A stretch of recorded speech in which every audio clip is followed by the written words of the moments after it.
From Bloomberg's Washington Bureau to our TV and radio audiences worldwide, I'm Kevin Cirilli. And from New York, I'm Taylor Riggs. Day 2, welcome to the Balance of Power, where the world of politics meets the world of business. And Kevin, we have to start right with the markets today. We are lower on the screen, except for the Russell 2000. Abigail Doolittle joins us for more. And Abigail, the further shakeout, well, it continues a little bit. A little bit. You know, yesterday, of course, was all about that hedge fund blow up. Today, we're going back to this year's obsession, higher rates pushing down on stocks, except today, not on small cap. Yesterday, as you know, small cap underperformed tremendously, but today a real winner, up more than 1%. This is the S&P 500, is down about 0.4%. Yields higher, but well off the highs. At the high, the 10-year yield had been closer to 1.77%, the highest in about 13 or 14 months. And as you know, Taylor, the big trade is that pressures the tech trade since folks start to worry about valuation, last year's trading idea. They want in on this year's trading idea.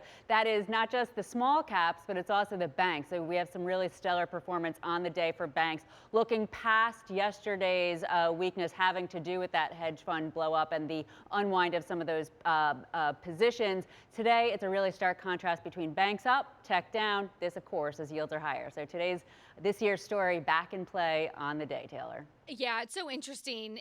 And I'm wondering how the banks are performing, given that JP Morgan analysts were out with a note talking about some of the losses that now we're expecting to see with some of the banks that have exposure to some of those margin calls, of course, that were failed to be met by Archegos. What are you hearing about further fallout within the banking sector? Well, I think if you look at the banks themselves and you look at some of the stocks that were involved from Archegos, such as Viacom, Discovery, and some of those Chinese ADRs, they're actually higher. So that suggests that a lot of folks think that the unwind is done. And I think in terms of the losses, it was more limited to the Nomurs and the Credit Suisses of the world, whereas the U.S. banks, apparently Morgan Stanley and Goldman, were very nimble in getting out of their positions quickly. JP Morgan, I believe, wasn't even involved. I don't know about Bank of America and Citigroup, but the action for the banks today being higher suggests that those on the inside, those who know, think that this unwind is probably done.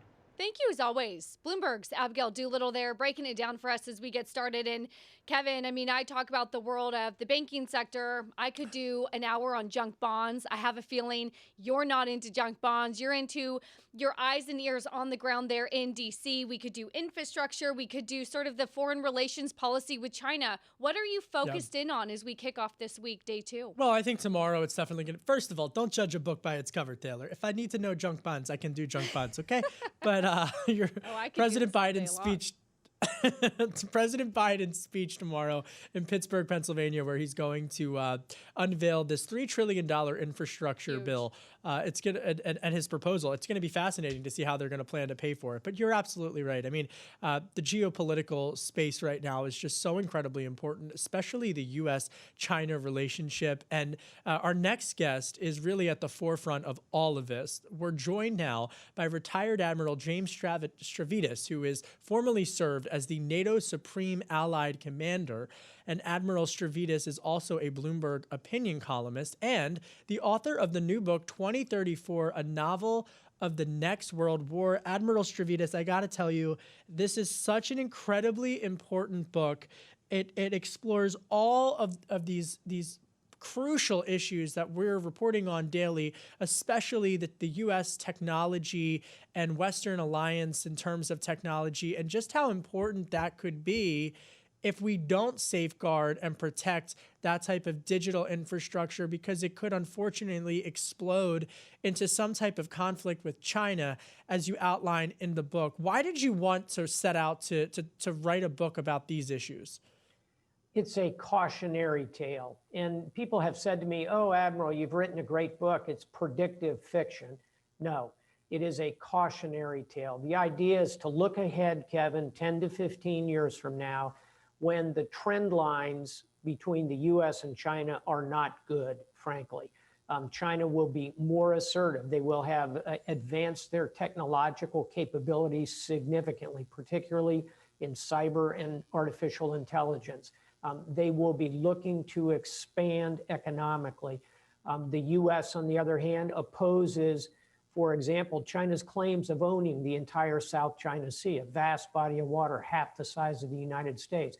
We are already in a shadowy war in cyber. We had 60,000 Microsoft exchanges attacked almost certainly by China about a week ago. So trend lines are not good. And I set out to write the book, and I used fiction as a medium, picked the year 2034. And the idea is to say to everybody, wake up, we are going to sleepwalk into a war that is in neither nation's interests. Admiral Stavridis, what can the United States and its strategic partners and European countries and counterparts around the world do now to safeguard tomorrow's innovation? Number one, and you nailed it, is simply work collectively. This is a team sport, and working alongside our 30 NATO partners in the Pacific, Japan, Australia, New Zealand, smaller techno-democracies like Israel. We are blessed in the United States with a vast network of allies, partners, and friends. We should work with them. We should share intelligently with them and build a cyber capability that can face China. And if we do it together, I think we have the best shot. Final thought, we also need to work well with our tech communities, as in private-public partnerships. I think those are the two keys. Admiral, we heard from President Biden last week talking about as long as he's in office, he won't let China to be allowed to be number one. Take a listen to what he had to say.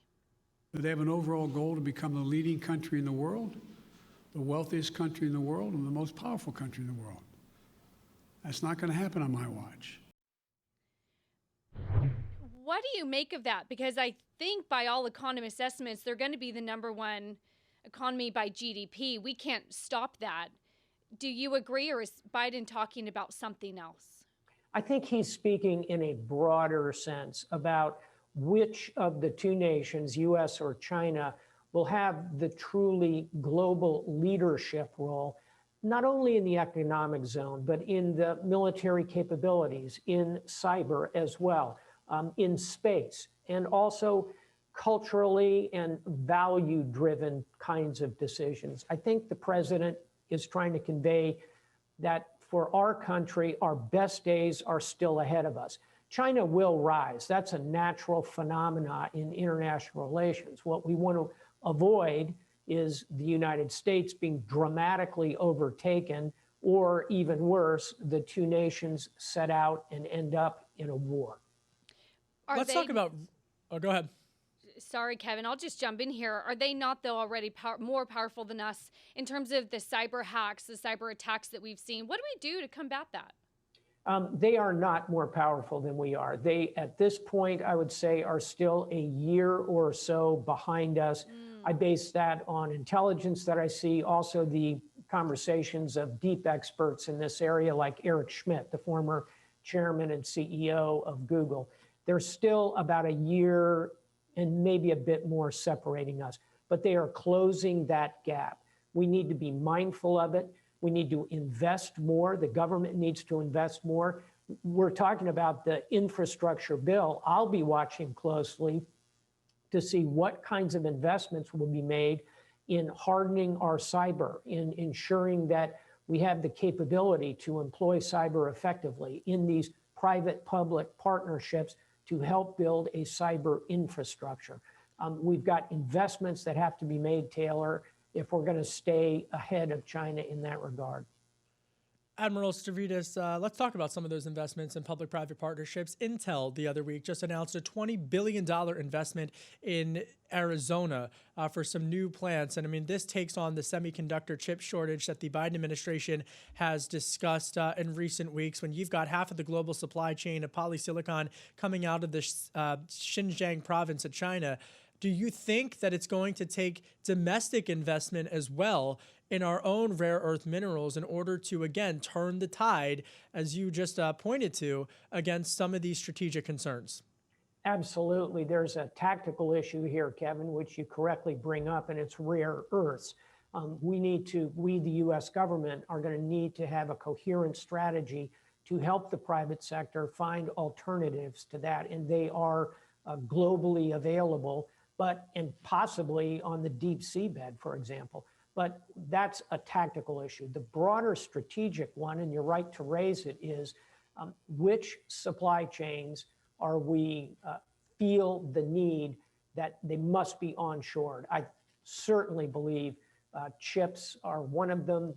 Additionally, medical, as we think about the reality that we're only coming out of this pandemic, but unfortunately, there will be other pandemics. I hope next time we're not in a situation where we're all told to go home and use our sewing machines to produce masks, that we don't have enough ventilators. There are some supply chains which need to be onshored, and that is what the Biden team is studying. And I think you'll see commentary about that when the $3 trillion speech rolls out in a day or so. Wonderful to have you, Retired Admiral James Stavridis. And the good news, Kevin, he's going to be sticking with you. The second hour of BOP, it comes up with you in just the next hour. He's, of course, the author of that wonderful book, 2034, that we're showing there, a novel of the next world war. So always great to get more time with him, which you will. And we also get more time with the former governor of Pennsylvania, Mark Schweiker, on President Biden's infrastructure rollout. We incorporate munis into Kevin's territory. This is Balance of Power on Bloomberg TV and radio.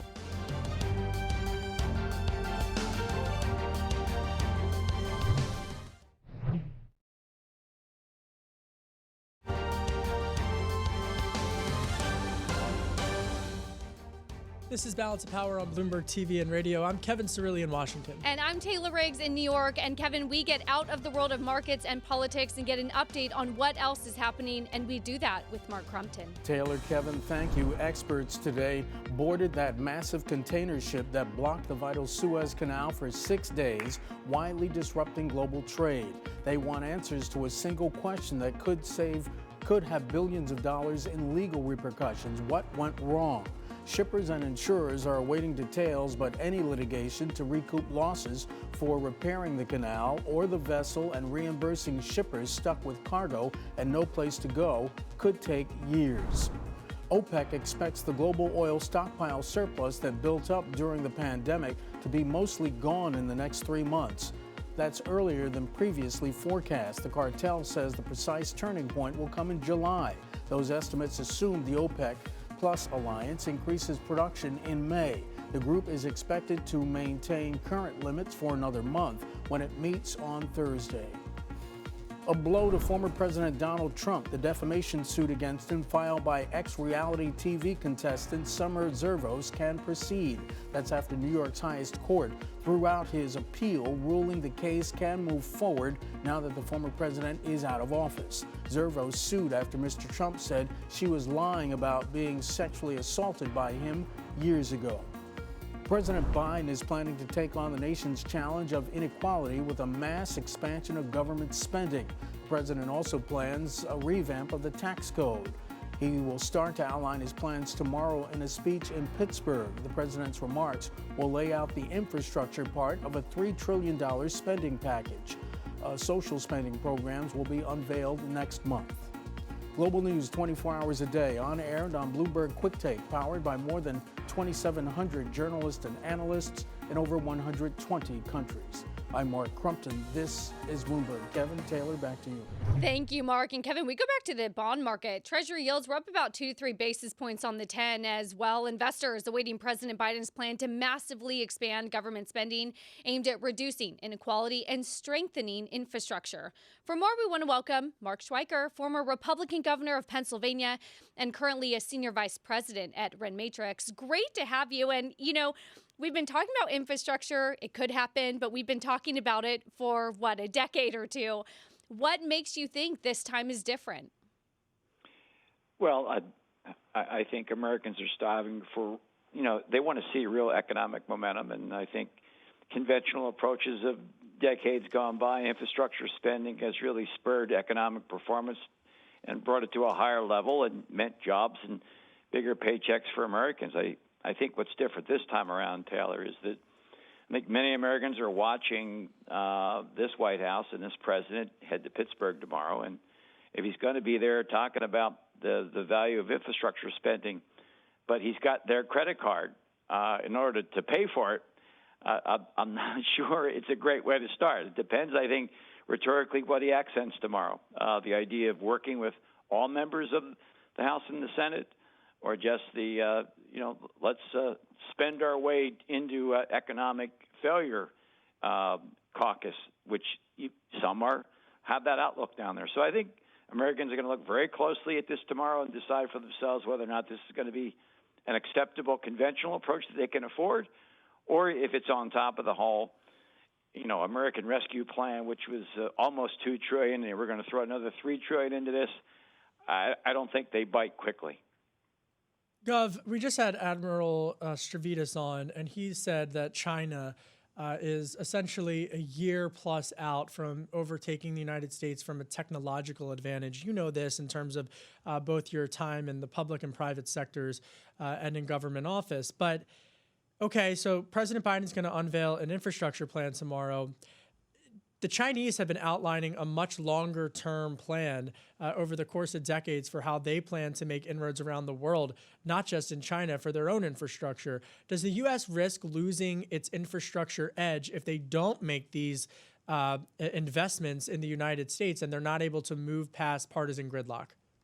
Well, I do think we have to look at China as a formidable worldwide threat. I mean, you know what they're doing in the country of Africa relative to committing large infrastructure projects and the associated capital to build those relationships so that they become that kind of so they do become as influential as the Admiral's remarks suggest. I see it this way. I do think Americans, one, are very comfortable with well-focused infrastructure commitment programmatic efforts. I think, two, they get a little antsy when they see, for example, that universal pre-K, even though that's important, an important component of educating young Americans, that's not conventional.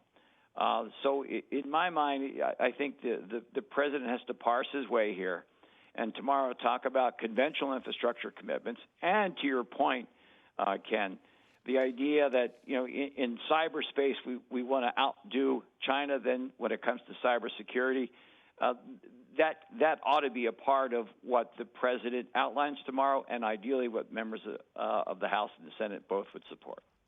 How important is technology investment? Google, of course, doubling down in Pittsburgh, for example, and making significant investments in cities outside of Silicon Valley. How important is digital infrastructure in parts of the country that are often overlooked from the coastal cities? Quintessential in my book. Economic competitiveness these days, is defined by not just talented workers and getting them the training and the reskilling options that they need. It's also the ability to plug into the world, to use that keyboard, to create economic value, to drive companies into more valuable areas. So, connecting more Americans wherever they might be, whether it's West Philadelphia in some tough neighborhoods that don't have a lot of economic advantage, in the city of Philadelphia to, the western reaches of the U.S., in rural areas of Nebraska and Montana where, just internet speed needs to be improved. All of that helps and translates to American competitiveness. I believe Joe Biden knows this. I believe the White House sees that connection. I think right now my concern as we talk about what he might emphasize in Pittsburgh is, to put too much on the line there. In my mind, if I might, Ken and Taylor, we're talking about, typically infrastructure bills have been viewed in a bipartisan way, and to a great extent because these office holders, they see infrastructure spending, big programmatic commitments, whether it's highways to water and sewer, to public transit, as honey. The bees are attracted to honey. Legislators love the honey of infrastructure. Yet I think we're beginning to hear that this White House definition of infrastructure is well beyond what typically has been considered. So I fear that the conventional could be damned because of a big appetite on the part of this White House. All right, we're going to have to leave it right there. Our thanks to Mark Schweiker, former Republican governor of Pennsylvania and current senior vice president of RenMatrix. And coming up, the latest fallout from the implosion of Archegos capital management as some of the impacted stocks rebound today. This is Balance of Power on Bloomberg TV and radio.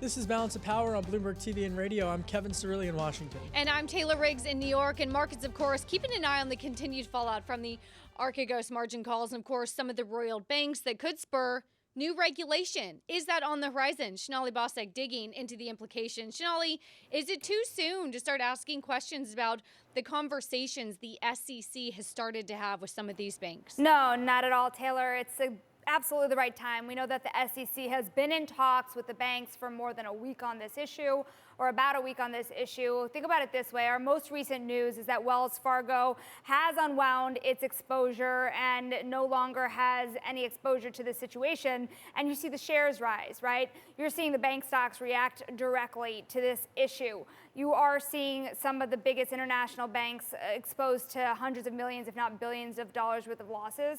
You see major concerns raised by investors about risk management, primarily at Credit Suisse and then again at Nomura.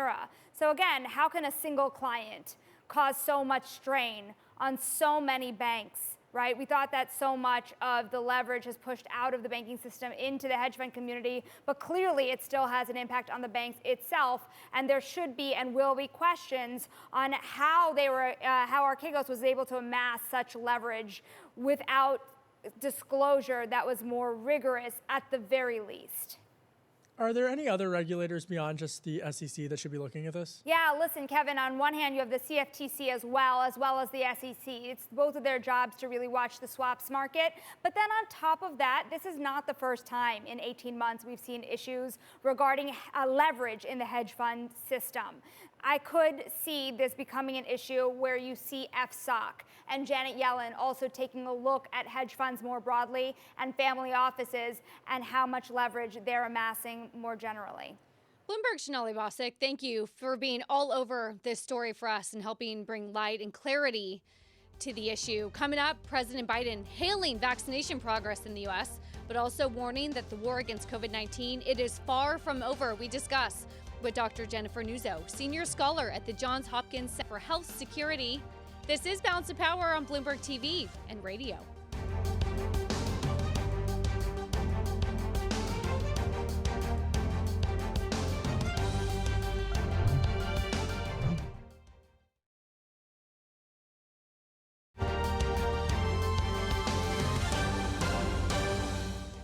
This is Balance of Power on Bloomberg TV and radio. I'm Taylor Riggs in New York. And I'm Kevin Cirilli in Washington. For Bloomberg First Word News, we go now to Mark Crumpton. Mark? Kevin Taylor, thank you. The World Health Organization's chief says a study of the origins of the coronavirus in China did not adequately consider the possibility of a lab leak as the source before its conclusion that the pathogen probably spread from bats to humans via another animal. Director General Tedros Ghebreyesus says even though a leak is an unlikely hypothesis for the origin of its warrants further investigation. A setback for the AstraZeneca coronavirus vaccine. Germany plans to recommend its use only to those over 60. New data emerged on potential side effects from the shot. Canada has already suspended plans to give the Astra vaccine over concerns about blood clots. In Turkey, President Recep Erdogan resumed the shakeup at the central bank. President Erdogan appointed a Morgan Stanley executive to the bank's interest rate committee. Mustafa Duman was named a deputy governor early today. Just over a week ago, President Erdogan fired the third central bank governor in less than 2 years. That shocked investors and sent the Turkish lira falling. In Italy, Bloomberg's learned that the budget deficit is likely to be close to 10% of GDP for the second year in a row. Successive lockdowns have forced an increase in government spending. Prime Minister Mario Draghi will present new public finance targets next month. The forecasts also will show the economy growing just 4.1% this year, compared with a prior outlook for 6% growth. Global news 24 hours a day, on air and on Bloomberg Quick Take, powered by more than 2,700 journalists and analysts in over 120 countries. I'm Mark Crumpton. This is Bloomberg. Thank you, Mark. Of course, the White House sending some mixed messages on response to the pandemic. You've President Biden celebrating the ramp up in vaccinations, but the head of the CDC warning that there's, quote, impending doom as cases and deaths start to rise again. For more and to bring us clarity, we welcome Dr. Jennifer Nuzzo, senior scholar at the Johns Hopkins Center for Health Security at the Bloomberg School of Public Health, which, of course, is in part supported by the owner of this network. Doctor, thank you for coming on and giving us some clarity, because I, too, was confused about how you can install confidence in the vaccines, but then saying that doom is still on the horizon. What is your take? Well, I think it reflects the fact that we're really in a bit of a perilous situation here. We have made so much progress, and in my view, we are very close to the finish line.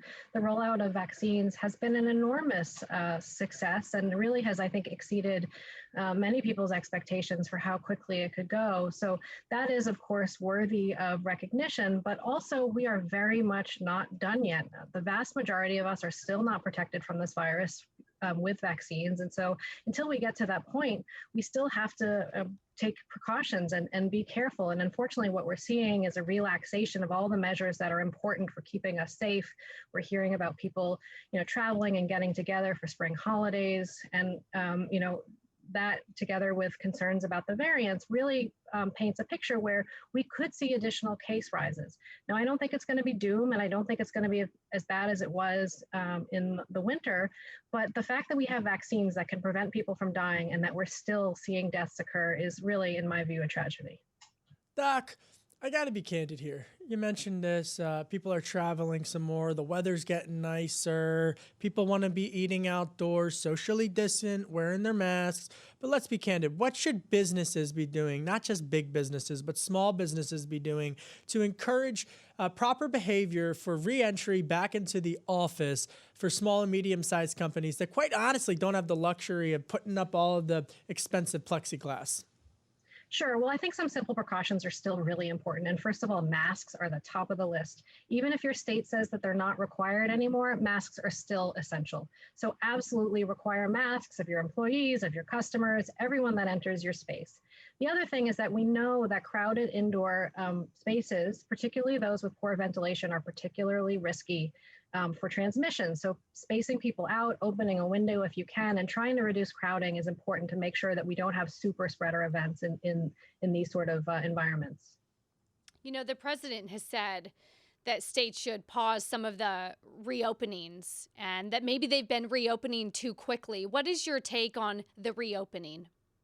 I do think they've been reopening too quickly, and I've been concerned that they're lifting the measures that we know are still absolutely essential, like mask requirements. Those are still very much important. And what we'd really like to see, first of all, is states maybe wait a little bit more until we get more people covered with vaccine. But even if they are going to reopen, I get the pressures for them to do that. We should really start with the venues that we know are less risky and save for last the venues that are riskiest. So restaurants, bars, health clubs, we've had lots of big outbreaks associated with those places. So those should be the last places where the restrictions should be lifted. Obviously, public spaces that are less crowded, libraries, would love to see those reopen first. I would love to see our kids back in school 5 days a week. Those should be our priority. If we're going to lift any restrictions, it should be on those places that have the greatest benefit to society and the least amount of risk in terms of transmission. How do we get the schools all reopened? Great question, Kevin. Well, we frankly have to prioritize it. I mean, I live in a community where everything else has been open, but schools haven't. And in my view, that's just a lack of political prioritization. And I think we have to, and I think it's going to be important for business to make the case that there's an economic argument to getting kids back into school. We know that families are suffering for sure, and our kids are suffering. But I think we also need to couch this in terms of the other economic pressures that states are facing. How are you thinking? I'm sorry, Kevin, go ahead. No, I was just going to say, I think it's so crucial. And I mean, you talk about the economic component, the psychological component, just the socialized component. But what do you think is missing in terms of why some states are just continuously missing the mark for reopening schools? Well, I honestly just think that it has not gotten the kind of political priority and needs. I think it seems to be the thing that we can do last. I know a lot of states are trying to reopen, but then they get bogged down in details like busing and school meals.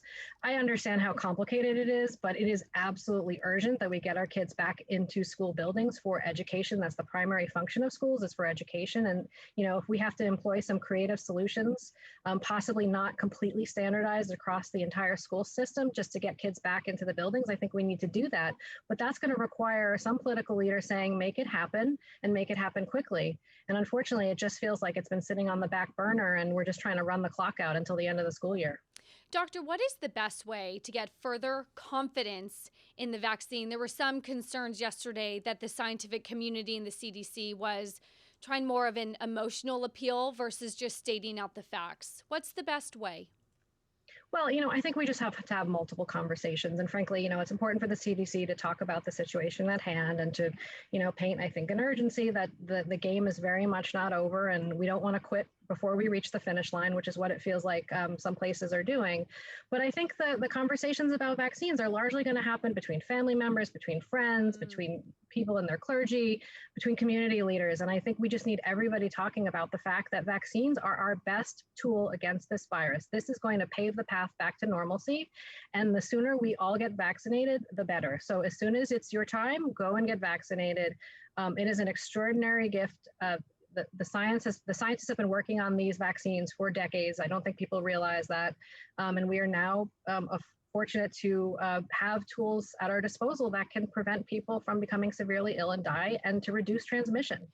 Have you started to see any cherry picking amongst the vaccines of, I want J&J because it's one shot, or I want Pfizer because of this? I am wondering, as supply really ramps up, are you worried about cherry picking? Yeah, that's obviously a concern. It's really challenging to be using 3 different vaccines in the midst of a pandemic. It's, it's a challenge for communication. It's a challenge in terms of administration. But I think the overarching message for people is the best vaccine is the one that's offered to you at the time. And they are all really great at doing exactly what we care about, which is preventing you from becoming severely ill and die. That is all of them. So get vaccinated. All right, we're going to have to leave it there. That's such a fascinating conversation, from the classroom to cherry picking on the shots. It's really all the questions that I think so many of us are asking. Our thanks to Dr. Jennifer Nuzzo, senior scholar at the Johns Hopkins Center for Health and Security at the Bloomberg School of Public Policy. And of course, the Johns Hopkins Bloomberg School of Public Health is supported by Michael R. Bloomberg, who is the founder of Bloomberg LP and Bloomberg Philanthropies. And coming up, Georgia's new election law calls for ID and deadlines for mail-in ballots and drawing criticism that it will lead to voter suppression for minority residents. We'll discuss coming up next with the Bloomberg News Atlanta bureau chief. This is Bloomberg.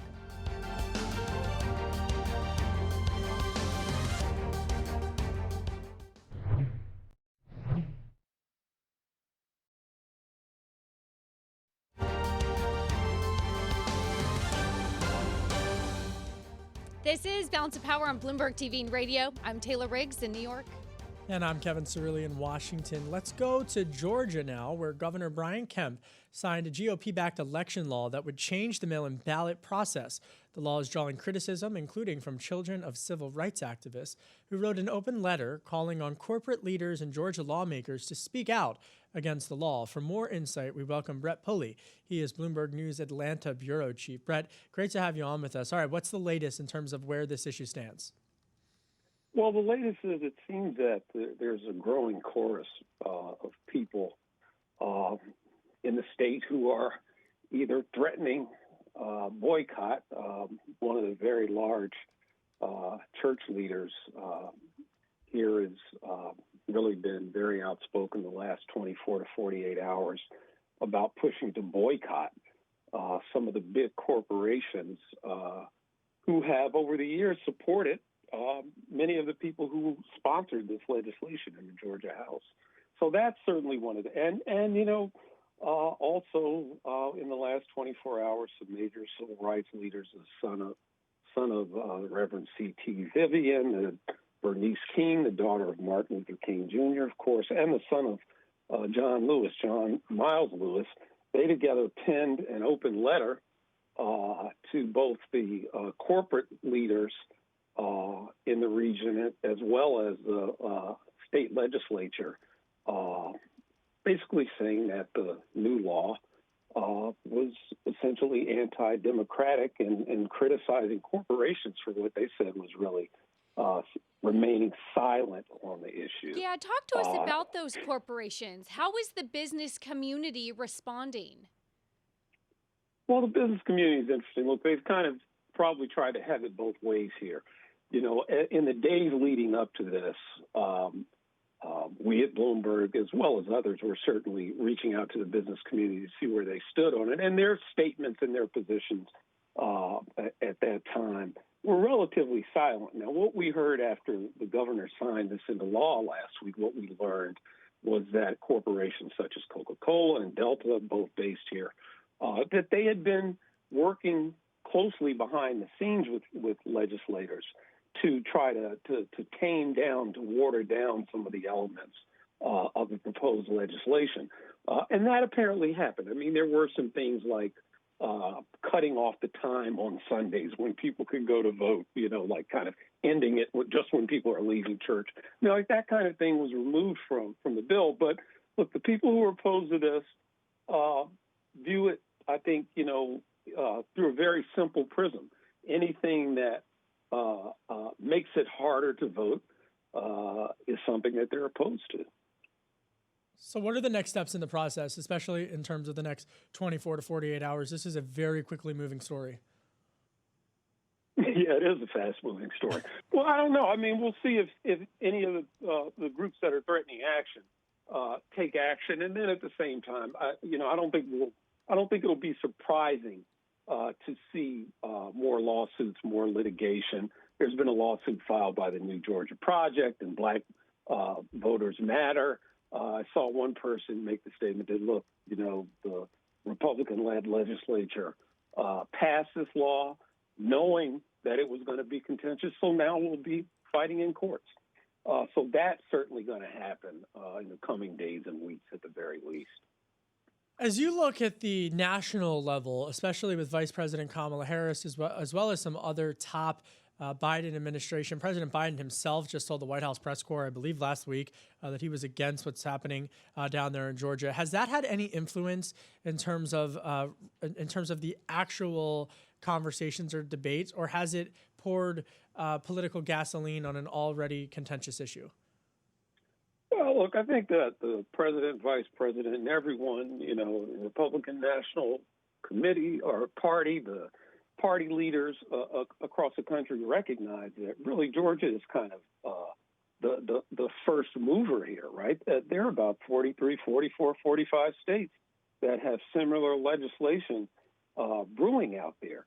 So this is kind of the playbook for the Republican Party coming out of last November's election.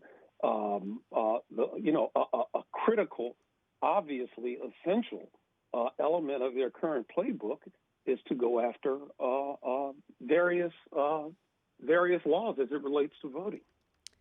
Brett Pulley, thank you so much for the on-the-ground reporting and that perspective there. Our Bloomberg News Atlanta bureau chief. Love getting that insight. Thank you. And coming up, the chair of Robin Hood Foundation Relief Fund, he is here. Talk about how New York is recovering from the pandemic. She is here. She's up next. This is Balance of Power on Bloomberg TV and radio.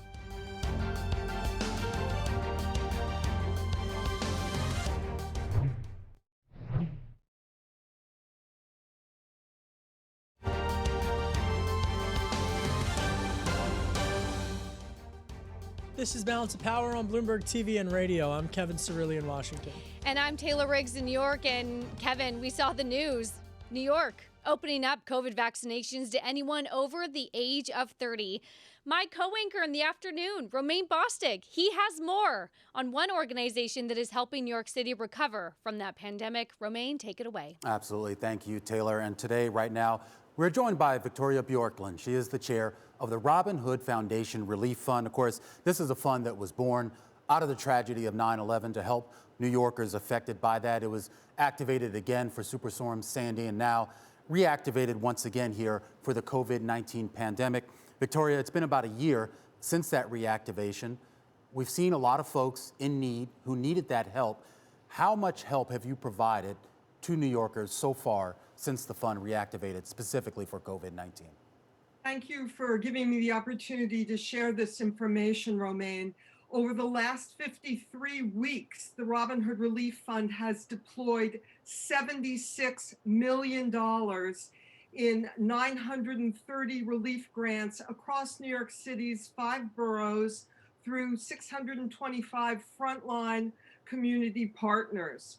In fact, we believe we are the only citywide COVID relief fund still making grants, still accepting applications on our website from charity community partners, and still gratefully accepting contributions from thousands of donors. So when you say you're the only one left, more or less, at least in terms of large organizations still doing this, what does that say about the need for this to continue? Is the need still there 1 year later? Absolutely. Are we at the end of the beginning or the beginning of the end? This is a health crisis which spawned an economic crisis. So many New Yorkers who work in the tourism sector, the hospitality sector, the restaurant sector are not back to work and can't get back to work soon. We have deployed over $37 million in emergency cash assistance to New York City residents who need the help because they don't have jobs now. When you talk about that cash assistance, those cash grants, are there a lot of strings attached to that? How does that money go out? The money goes out either through electronic fund transfers if the poor families are banked. If they're unbanked, as so many families are, we are using preloaded debit cards that are available to be used. We have gotten fees waived and they can be used as a network of ATM machines. We're getting real-time feedback on how families are using those debit cards, and they're predominantly using them for rent, food, medicine, school supplies. So the need exists for these poor families. There are a lot of individuals, there are a lot of families out there in need. We've also seen that there are a lot of small businesses also in need, businesses that for one reason or another weren't covered or weren't fully covered by some of the federal programs that we saw. We saw this with a lot of restaurants here, the lifeblood, of course, of many New York neighborhoods here. I'm wondering how much money gets out to some of those folks, the sort of the small cafe owners, the bodega owners, the food cart owners. Well, we did a $2 million grant to food cart vendors, just to give you an example. We've worked with restaurants to repurpose them to be doing emergency food relief. And we've also made a grant to fund home childcare workers so that those women can get their businesses going and get the parents and the students back to school by taking care of their children. So we are funding small businesses as well. All right, so there's still a lot of need out there. There's still certainly pain. We have not fully recovered from the economic fallout of this crisis. But there's a lot of optimism out there right now, Victoria, about vaccinations, about the lower rate of new COVID cases relative to where we were a year ago here. When you look at our city here and you look at the need for recovery, how far along do you think we are? And when do you think we'll get back to anything resembling pre-pandemic activity? Well, my personal view is it's probably going to be another 2 years, but we at Robin Hood want to see the city build back better. So we do not have a rebuilding of the same defective structures that have left so many of our poor communities more sick and more economically deprived than they were before. So, I mean, you're a charitable fund. You're a fund obviously bankrolled by just basically the benevolence of other folks here. When you talk about fulfilling these needs, the needs that the Robin Hood Relief Fund is fulfilling, is there a place for the government to maybe pick up that baton going forward, government programs that are in place and that can be relied on should a next crisis hit? Well, we definitely have a policy wing that works to share our data with government so that they understand how poor neighborhoods and poor people in New York City are being affected. So of course we want to have a voice. But remember, as you noted, many of these families have not been eligible for any government funding. So we feel we have to work in partnership with government. For example, we made grants to the New York City Health and Hospitals Corporation to fund in places they've never funded before. For example, we paid wages so that a COVID positive wage earner could isolate in a hotel, but the family could still eat. All right. Well, your organization obviously focused primarily on New York City. We have a lot of viewers around the country, around the world. Any lessons here from what you've been able to do here in this city that could potentially be applied to other cities, other countries? We've tried to share our intelligence every week in a weekly funders call where we invite all the generous individuals, all the foundations, all the corporations like Barclays, who've been very generous to us to participate in our real-time learning, what we are seeing and learning each week. And I think that's been very helpful. All right. Well, a lot of people have, of course, been helped. Victoria, thank you for your time. That's Victoria Bjorklund. She's chair of the Robin Hood Foundation Relief Fund. Kevin? Thanks, Romain. That was an incredibly important conversation. Catch him and Taylor later today, all throughout Bloomberg Television. And coming up on Bloomberg Radio, Balance of Power continues in our second hour. I'm Kevin Cirilli. This is Bloomberg.